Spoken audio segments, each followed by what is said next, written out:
That's why you should never underrate anyone, no matter the situation. You see them or you find them. When I go to UK and had to play at the Rio Festival Hall with Miriam Makeba, then, oh my God, I'm like, that Akamu selling girl that was selling Akamu. So be inspired. Be inspired. Follow your dream. Follow your heart. Sit back and say, what is my passion in life? What can I do to better the world? And before you know it, you're already making an impact. When I came to Lagos here after school, I remembered I entered what is called 911. 911 is a kind of lorry found then that they will load Gary, load in at the back. Then in between the driver and the load, we have what is called second class. And that is where I sat. And could you believe that by the time I got to Ido and I came down, my box, my shoe, because it took us 3 days from Bender, from Midwest to Lagos. All my loads were loaded. You see, when you pass through such and when you become somebody, you look back and you look at what people are going through. It makes you to help others.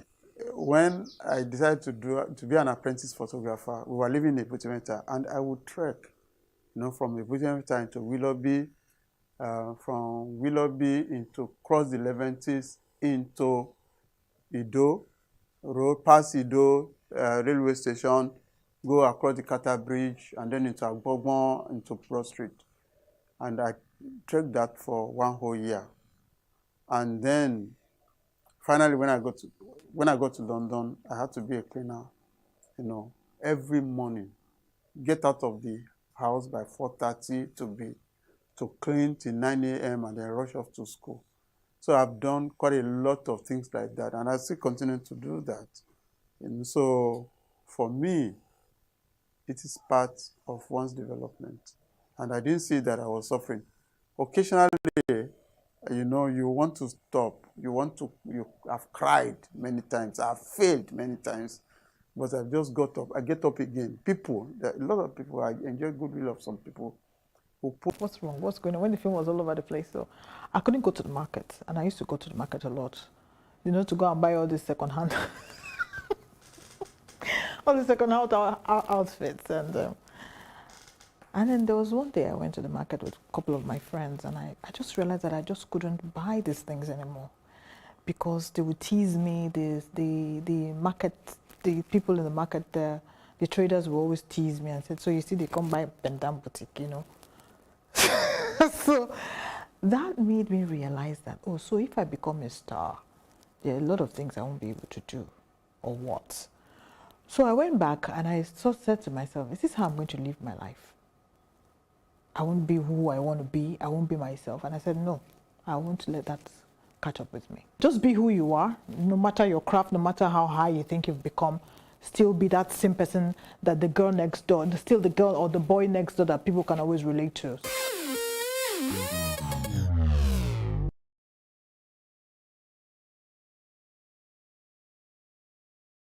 Picture this. You're sitting at a table, ready to indulge in a mouth-watering meal. Stop.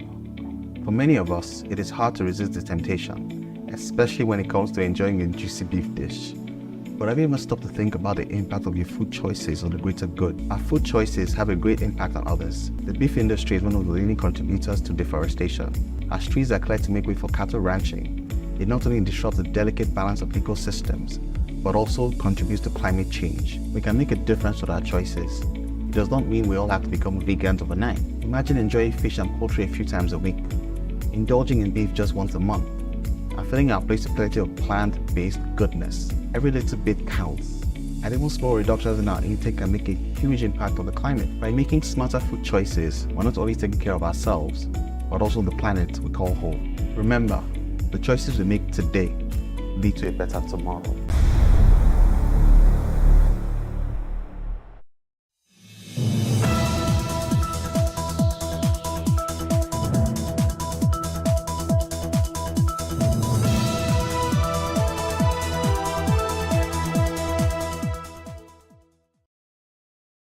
Economic hardship. NLC protest hunger, poverty, insecurity amidst government plea for understanding. I am Bola Oba, and this is Plus Politics.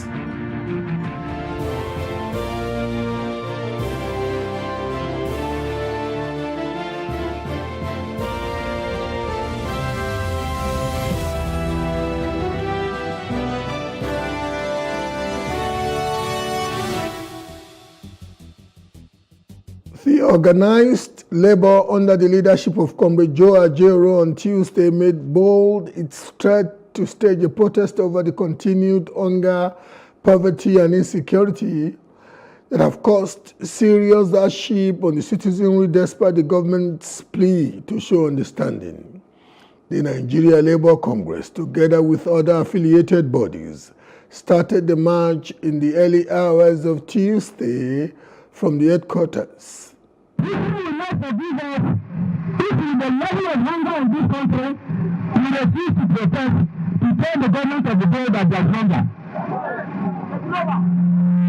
It is important that all of us take something home, that this is not just a symbolic rally, but it is a rally to signal to the people in authority that there's problem in the land. People are dying of hunger. People are dying of banditry. All the issues we brought before, we settled out with the Senate President. And that nothing has happened to this moment. We are here once again to tell you that hunger is like hunger in the land. A bag of rice is selling to over 70,000.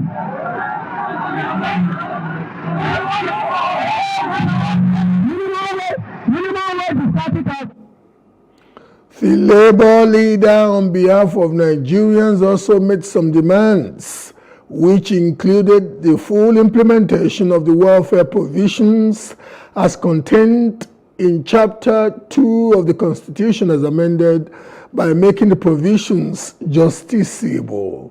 In his response, the representative of the leadership of the National Assembly and Chairman Senate Committee on Labour, while assuring that the leadership of the National Assembly is aware of the hardship being faced by Nigerians, assuring them that the National Assembly will interface with the executive to address the situation. The government has intervened on the same roads. The government has intervened on transportation. If there was a measure on transportation, even before the non-subsidy, where you have 3 vehicles or 2 vehicles, from one point to the other, the cost of food stuff will not be too high. One people can make their food stuff from the bush to the town. On behalf of the leadership of the National Assembly, to collect your matter. We understand our chairman. We feel what we feel. We want to assure you that this matter will be discussed immediately at the plenary session. The leadership of the National Assembly feels what we feel. Joining us to discuss this is the Chief Operating Officer, People's Daily Newspaper, Ahmed Bello, and Secretary, and also joining us is the former advisor to Vice President Atiku Abubakar, Frank Shuaib. Gentlemen, welcome to Plus Politics. Let me start with you, Ahmed. At least I want to believe that your position is not going to be that partisan. What is your take of Labour's march yesterday, and how successful would you say it was, and what would you want to believe would be the impression it must have left with the government? Thank you very much. I'm very glad to be part of this program. And going by what the NLC said, they have achieved their aim in the protest which they staged on the first day, and then they felt it was not necessary for them to proceed to the second day because what they wanted to achieve in the 2-day warning protest had been achieved in 1 day. So what one understands from that is that they have been able to communicate to the authorities the pains Nigerians are going through, the harsh economic condition under which Nigerians are living in, and the demands that the labor has made on how to mitigate these conditions. Well, the ball is now in the court of the government to see whether they are going to toe the line of labor to implement some of the suggestions that labor has made. And I believe that both the government and the labor are both Nigerians, and then they want to see a situation where the country thrives. So I believe that hopefully the government will listen to the case made by labor, and then implement some of the suggestions they have made, and the ones they know they cannot implement, maybe they have to sit on the same table, with the labor, so that there will be a common ground. But so far, from what we have seen in the reports of newspapers and television and radio, labor has driven home its demands, and then the government has listened to them. So we now look forward to what action the government is going to take on the demands made by labor. But so far, so good.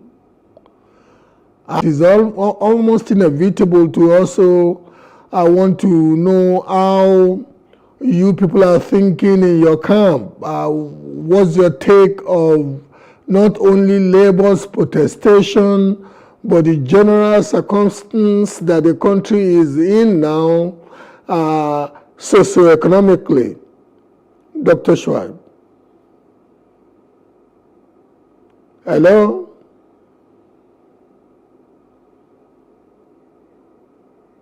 Please unmute your device.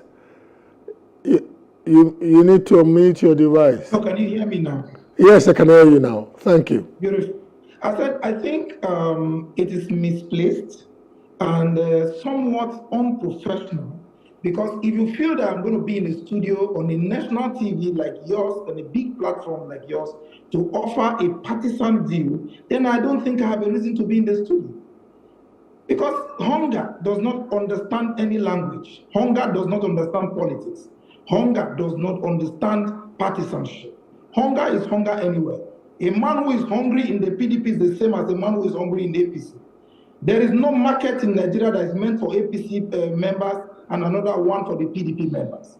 So it becomes preposterous for anyone to believe and to state on a platform like this to say, oh, you know that my position may have a partisan slant.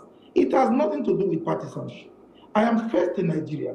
Number two, I am not a former spokesman to the former vice president of Nigeria. I am an advisor on public communication to the former vice president of the Federal Republic of Nigeria, and I've held that position since 2018. So two things I'm sure I have taken care of. But I'm saying this because of the future.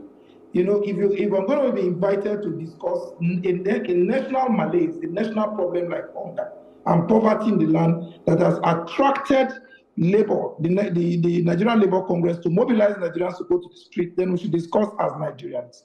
I'm only a privilege. It's only a matter of service for me to be working for the former vice president of the Federal Republic of Nigeria. That said, hunger is hunger. Number one, I want to state clearly and unambiguously that in the first place, if President Tinubu does not kill Nigerians, hunger will kill Nigerians. Hunger will kill Nigerians if President Tinubu does not kill Nigerians. So, and this must be driven home. The book of Proverbs 29 verse 2 is clear and unambiguous. It says, when the righteous rule, the people rejoice. But when the wicked rule, of course, the people will groan, the people will cry, the people will gnash their teeth and all of that. So it is about bad leadership. Bad leadership. So if it is about bad leadership, what are we going to talk about? If you're saying, oh, the Nigerian Labour Congress organized a march in Lagos yesterday, and ordinarily they've driven home their point, how many times have they driven home their points? Only a few weeks ago, a document purportedly signed a memo purportedly signed by the Secretary to the Government of the Federal Republic of Nigeria made its way into the public space, where it was succinctly captured that the Secretary to Government of the Federation, in the midst of hunger and poverty, made a request of 1 billion naira of our collective patrimony, taxpayers' money, to be released for him to organize a meeting with organized labor to discuss minimum wage. Of course, the president of my country graciously approved the release of 500 million naira for such a conduct, for such a jamboree, when the people are hungry. You understand me? So it is reckless. It is tendenciously wicked. It is bad. It is unheard of, and we can't continue like this. For a government that came into power, President Bola Ahmed Tinubu promised Nigerians. I remember sometime during the campaign when he said, "Oh, when he gets to power, he's going to recruit about 50,000 young people, to go into farming. Some of them will go into the military and all of that. And that is how he was going to check. He was going to check poverty. And one of the functions as well, he made mention clearly there too that look, he was not going to discuss his strategy to check poverty in Nigeria because he didn't want the opposition to copy his business plan and his plans for Nigerians. And some of us began to wonder. Now that he has become president, this is not time for politicking. This is time for governance. So if this is the strategy he has been keeping to his chest, that he didn't want his opponents to copy, then it becomes laughable. You don't forget too that only a few weeks ago or few months ago, a female banker committed suicide within a banking hall in Nigeria. Within a banking hall in Nigeria, owing to poverty and hunger. Don't forget too that the National Psychiatric Hospital in Lagos, the director, the head of that institution, was captured in the media to have said in clear and unambiguous terms that in the last 7.5 months, that is within the span of when President Bola Ahmed Tinubu took over till now, the number of psychiatric patients has risen by over 100%. Hunger can make people to go mad. So what are we talking about? Is this about politics? Is it about being partisan? The facts are clear and unambiguous. So we cannot joke with the issue of hunger. Hunger does not understand any language. Poverty is poverty anywhere. A man who is hungry in Zamfara is the same as a man who is hungry in your studio in Lagos there. This is the issue. Would it be proper for me to expect somebody as senior as you are in the camp of the most respected opposition leader in Nigeria to be profiling ideas for solution or the things that you people would have done differently? Would that be proper for me? Yes, very well. Only a few days ago, we counseled the president of my country. We gave him a counsel. We said, Mr. President, you took over power on 29th of May, 2003. The president of Argentina took over power on the 10th of December, 2023, 6 months after you took over power. The economy of Argentina was worse than the economy of Nigeria at the time the president of Argentina took over power. My dear brother, the president of Argentina sold all the aircrafts in the presidential fleet. He started flying on business class on commercial aircraft. But in my country, the children of my president junket on our presidential jets to attend birthday parties in different parts of the world. That is the issue. Now we run what we call the largest cabinet in the history of the Federal Republic of Nigeria. He has created more ministries, he has more ministers in office, and for God's sake, you cannot say that. Hold on. Okay, Dr. Frank Shuaib. No. Dr. Frank Shuaib, I'll come back to you. I want you to be thinking through these 2 points before I come back to you. One is the fact that you are factually right that the president of Argentina has taken some of the biggest some of the biggest cost-cutting measures in the history of governance anywhere in the world. However, some of the policies he has taken too, especially removal of subsidy, just like the removal of subsidy, has taken Argentina now down the abyss of about 200 plus inflationary trend. That's number one. But you are factually right that is dramatically cutting the cost of government.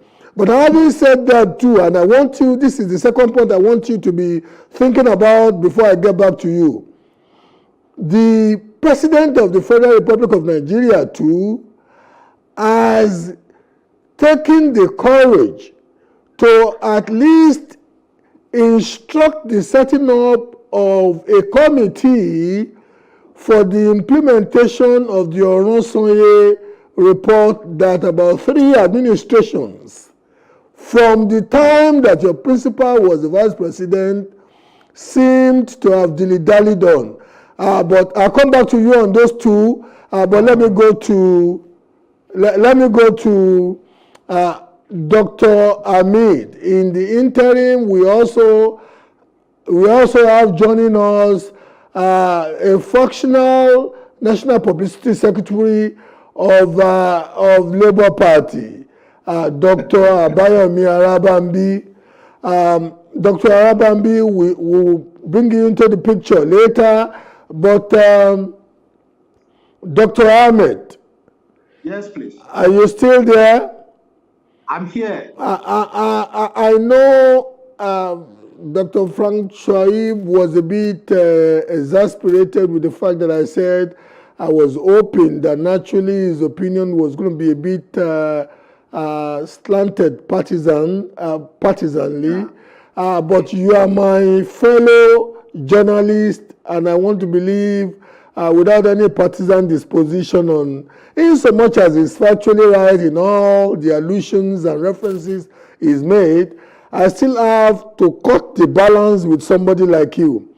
What is your general take of the situation in the country, ranging from the socioeconomic sphere to security to the direction of governance to just your take?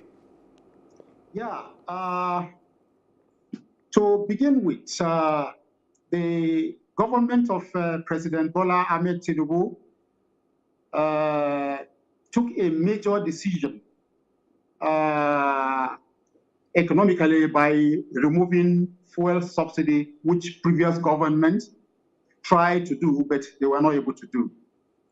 Not only Tinubu, even the key presidential candidates of the major parties like the PDP and the Labour Party also made promises to Nigerians that they were going to remove subsidy. And now here comes a president, Bola Tinubu, who has proceeded to actualize all those promises made by all the other candidates. But as it were, it does appear that the removal of subsidy has ushered in some complications in the economy, which the government says it is addressing by taking policy measures to mitigate the removal of subsidy. But it does appear that the removal of subsidy has, instigated or brought about the kind of hardship that we have now, coupled with the economic downturn in the devaluation of our currency, and then with the foreign exchange complications. Dr. Amit, Dr. Amit, let me quickly interject. The removal of subsidy was actually canvassed by all the 3 major presidential candidates. But having said that, I agree with you. But having said, came into being at the same time, principal candidates in the last presidential elections would have done it the dramatic way and the seemingly, let me just say the dramatic way he did it. Would you want to believe they would have done it the same way? Well, what we do not know is that we don't know the strategy that the PDP candidate Atiku and then the Labour Party candidate Peter Obi, the strategy that they will have adopted to address the removal of subsidy. But it does appear that Tinubu is taking his time, but that time that he's taking somehow is not giving Nigerians commensurate relief as a result of the removal of the fuel subsidy.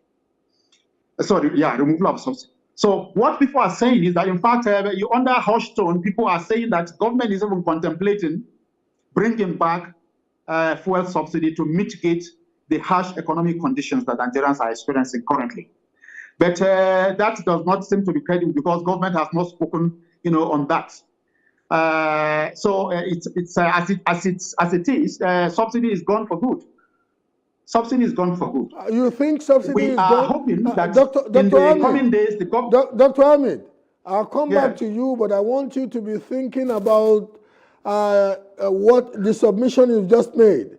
How can subsidy be said to have gone for good when, as a result of the depreciation of the naira, it is now obvious that the landing cost per liter of fuel is not what we are paying at the pump, because the landing cost as we speak for a liter of fuel is about 1,200 naira, and we are paying about 620 naira. Worst case scenario, in places like Maiduguri and some other things, they're paying about 750 naira. So the difference between 750 naira and 1,200 naira speaks to subsidy.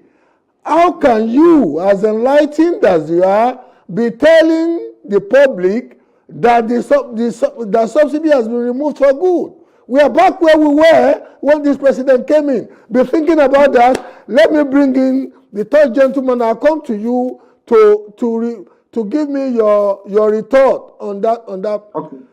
Dr. Arabambi. Hello, Dr. Arabambi. Are you there? Please unmute your device. Dr. Arabambi. Can you hear me now? I can hear you well enough now. Thank you very much for coming on. Dr. Arabambi, I really don't know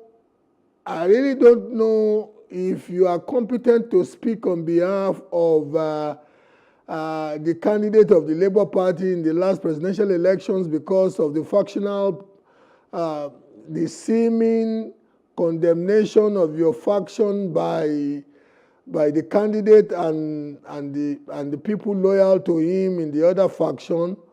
But what is your general take of Labour's protestation yesterday regarding the fact that they claim that Nigerians are hungry?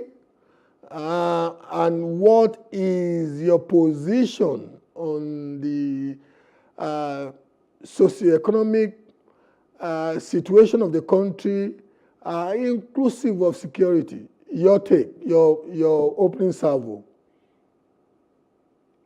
Well, thank you very much. Ab initio, President Bola Ahmed Tinubu came with these acronyms of a renewed hope, agenda for a renewed hope. And all of us know that a feeling of expectation or desire for a particular thing to happen is what we call hope. So he knew he's coming to renew our hope that has been damaged by the previous administration. Because nobody gave the APC that slogan, nobody gave them the acronym, but they just said, agenda for a renewed hope. So he knew ab initio that we are very hopeless, economically, financially, security-wise. Nigeria is a hopeless situation. And he came around now to say, oh, I want to renew that hope, for Nigeria. But like I said, other than what you said, regarding our issues with NLC or Peter Obi, the point